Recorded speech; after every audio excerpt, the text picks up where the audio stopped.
J'enchaîne tout de suite avec vous, Jean-Pierre Martel, parce qu'il y a beaucoup de questions des auditeurs et auditrices. Ils en profitent puisque c'est votre dernière de la semaine.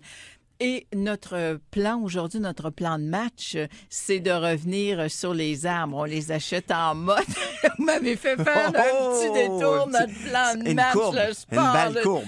J'étais plus là-dedans du tout, moi, là. Ouais. On achète nos arbres. On les choisit en pot ou en motte? C'est ce que beaucoup de mes clients me posent cette question-là. Est-ce que je suis mieux d'acheter un arbre en pot ou un arbre en motte? Je vais faire rapidement la différence entre les deux. Grosso modo, c'est deux facteurs. Disons que c'est deux questions. C'est soit le budget ou c'est le calibre. Souvent, on associe les arbres en motte à du gros calibre, donc des arbres plus matures, si on veut. Et les arbres en pot vont être plus petits. Mais par contre, Daniel, juste pour compliquer tout ça, je peux vous dire que une motte ou un arbre en motte ou en panier de broche a sans doute préalablement été un arbre en pot. Puis maintenant, même, il y a des arbres en pot que lorsque vous les sortez du pot, c'est une motte. Fait que c'est juste la façon de les cultiver, finalement. Grosso modo, c'est aussi par rapport à la manutention puis la plantation. C'est certain qu'un arbre qui a été cultivé en pot, qui est bien enraciné, beaucoup plus facile à planter, à sortir du pot, puis de le planter. Puis ça, on peut le faire. On pense souvent qu'il faut planter soit au printemps ou à l'automne. C'est vrai pour les mottes en particulier, surtout lorsqu'on arrache les mottes. Bon, il y a des temps plus particuliers. Par contre, un arbre qui a été cultivé en pot, où la racine est bien formée, la motte, si on veut, de racine dans le pot, est très solide, pour être planté en plein mois de juillet. Il y a zéro stress pour lui de sortir du pot doucement, sans casser la motte, de le mettre dans le trou et de l'arroser. C'est certain que là, c'est ça, il faut l'arroser, il faut que quelqu'un s'en occupe en juillet là, parce qu'il va se dessécher plus rapidement. Nous faisons la transplantation d'un arbre qui est en pot. On creuse le trou. Oui. À peu près quoi, 2 pouces, Ça, on va 4 aller avec centimètres plus grand que le pot, admettons. On va aller avec le type de sol, Daniel, mais OK. on a tendance ces dernières années à faire de plus petits taux. Parce que veut pas, là, on a beau faire une fosse de plantation immense, éventuellement, quand l'arbre va grossir, il va falloir qu'il pousse dans le sol qui est existant là. C'est beau, on peut y donner de l'aide un peu au début, là. Fait que souvent, on va doubler la grosseur du pot, là, disons la moitié de chaque côté. OK. Puis on va creuser un petit peu plus profond, on va ramener de la terre dans le fond, ce qui est très, très important, peu importe lorsqu'on plante, surtout un arbre en pot, c'est respecter la hauteur. Un arbre planté plus haut, Daniel, qui dépasse de 2-3 pouces, a beaucoup plus de chances de survie qu'un qui est planté 1 pouce trop creux. Par rapport au collet, là? Par rapport au niveau du sol. Donc, généralement, le dessus de la motte, là, c'est indicateur, le dessus du pot, si on veut, Oui. c'est indicateur de la hauteur où il faut le planter. Bon, maintenant, on arrose bien le trou. On peut mettre de la mycorhize, un peu de belle terre. Oui. Est-ce que nous faisons une bonne chose en coupant la base du pot et de planter l'arbre? On se donne une petite chance ou bien non, si on l'enlève complètement du pot? Il faut l'enlever complètement. Il faut le sortir complètement du pot. Les gens qui sont pas habitués, si vous voyez que la motte est un petit peu molle, le pot, là, s'il n'est pas bien enraciné, ce qu'on peut faire, oui, c'est là, on peut couper le pot pour y aider à sortir. Mais sinon, souvent, on le soulève, on tapoche un petit peu sur les côtés, puis la motte sort. Vous avez dit, on arrose le trou avant.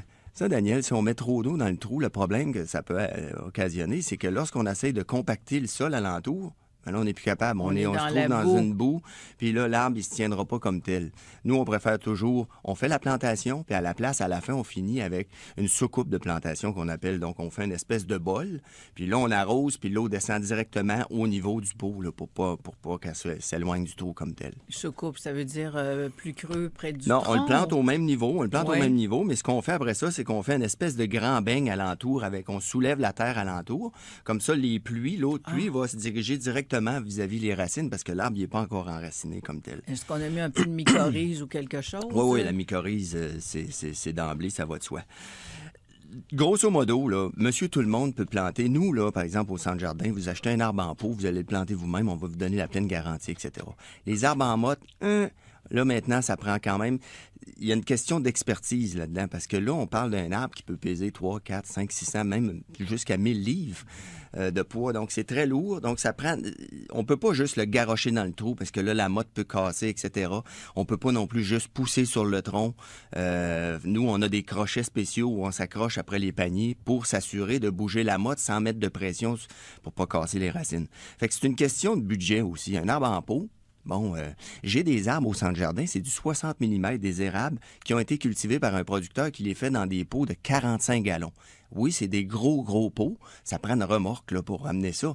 Par contre, vous penchez ça, vous tirez sur le tronc, la motte sort, c'est très solide. Donc, quelqu'un peut le planter avec de l'aide là, sans problème. Tandis qu'une motte, ça prend une manipulation qui est différente, donc de l'expertise. Puis il faut s'assurer, Daniel, parce que faut avoir la technique. On fait un trou, on le mesure, on descend la motte qui pèse 800 livres dans le trou. Oups, il est trop cul, 3 pouces. Ça se ressort pas comme ça. Donc, il y a des techniques qu'on peut le balancer pour venir à bout de le relever. C'est là que souvent que les gens qui savent pas comment faire vont abîmer l'arbre. On est mieux de bien connaître l'emplacement où on veut le mettre. Hein? Oui, mais c'est à la plantation, c'est quand même là, c'est cette expertise-là pour les arbres en motte que, bon, il faut quand même connaître ça, parce que vous voyez souvent des gros projets, là, des plantations de masse là, sur le long des rues, etc., où c'est donné au plus bas soumissionnaire, puis les gens garochent ça un coup. S'ils sont plantés un petit peu trop creux, vous avez énormément de pertes. Donc, ça prend quand même... c'est la manutention là, pour les arbres en motte. Est-ce que des espèces d'arbres que nous avons avantage à acheter en motte plutôt qu'en pot?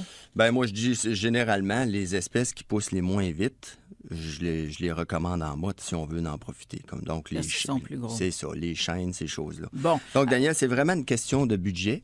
Puis c'est une question aussi d'expertise là, par rapport à la manutention. Mais la reprise...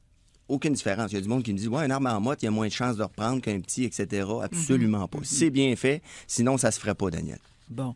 Rapidement, un engrais pour les cerisiers Schubert. Je sais que vous n'en vendez même plus, vous, des cerisiers Schubert, parce qu'il y avait... on a mis une croix là-dessus, le fameux nodule. Le nodule noir du cerisier. Ouais. N'importe quel engrais, à ce temps-ci de l'année, on va aller avec des engrais pour arbres où il va y avoir des additions de fer. Vous pouvez même prendre un engrais à gazon, Daniel, pour fertiliser un arbre, mais vous allez prendre des engrais à gazon finalement d'automne où le potassium va être un petit peu plus élevé à ce temps-ci de l'année. Le potassium plus élevé, c'est le deuxième. C'est le dernier chiffre. Le dernier chiffre. Ouais. Quel engrais pour la rhubarbe? Un engrais à jardin, un potager. La rhubarbe, ce qui est plus important, c'est le type de sol. Ça devrait être? Un sol idéal, c'est un sol qui est foncé, parce que ça aime la chaleur de sol. Donc, un sol qui se réchauffe vite. Dans l'argile, c'est pas l'idéal. Beaucoup de compost. La terre noire, ça vaut rien. De la terre noire, c'est une espèce d'amendement de la terre noire, mais c'est un peu comme manger du pain blanc. Il n'y a pas autant de valeur nutritive. Il n'y a pas grand-chose là-dedans. Pour faire du terrotage, est-ce que c'est bon de la terre noire? C'est pas mauvais, mais assurez-vous de la provenance pour pas qu'il y ait de verre blanc. Pas aussi de semences de mauvaises herbes. Oui. Mais Daniel, toujours, utilisez ce que vous avez. Hein. Le sol, lorsque vous creusez, il y a tout le temps une partie. C'est certain que dans le fond, si c'est de la grosse roche, on l'enlève. Mais la partie arable, les 2-3 premiers pouces, c'est pas mauvais. Puis amendez-le avec du compost, ça fait le travail. Là. Bon. Lilas japonais sur son terrain qui n'a jamais fleuri depuis 9 ans. Il a 2,5 mètres de haut. Moi, je suis vraiment... C'est ça, Jean me fait signe, coupe. C'est ça. Ou on ramène Daniel, ça à 1 mètre. J'ai parlé souvent, on a encore parlé tantôt, les fameux lilas. S'ils sont trop bichonnés, sont trop engraissés, etc., s'ils sont pas stressés, un certain stress va provoquer la floraison. Deuxièmement, si le lilas, faut qu'il soit au soleil, Daniel. Hein, faut qu'il soit vraiment plein soleil. C'est des plantes qui aiment un peu sécher, là. D'accord. Et est-ce qu'on a le temps? Un mot sur l'Achillea à millefeuille? Oui, la chilée, la fameuse...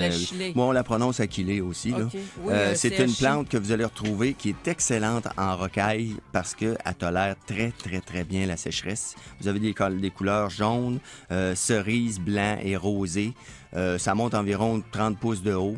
Puis ça fleurit une bonne partie de l'été. Puis c'est très résilient à la sécheresse. C'est une plante vivace, facile et rustique. Bon? Oui, puis ça fait de très beaux bouquets. La fleur coupée là, dure très longtemps. L'Achillea millefeuille. Yes. Et là-dessus, on vous retrouve le 5 septembre, Jean-Pierre Martel. Bon été à tout le monde. Reposez-vous bien. Au revoir. On se retrouve, nous, de l'autre côté des informations.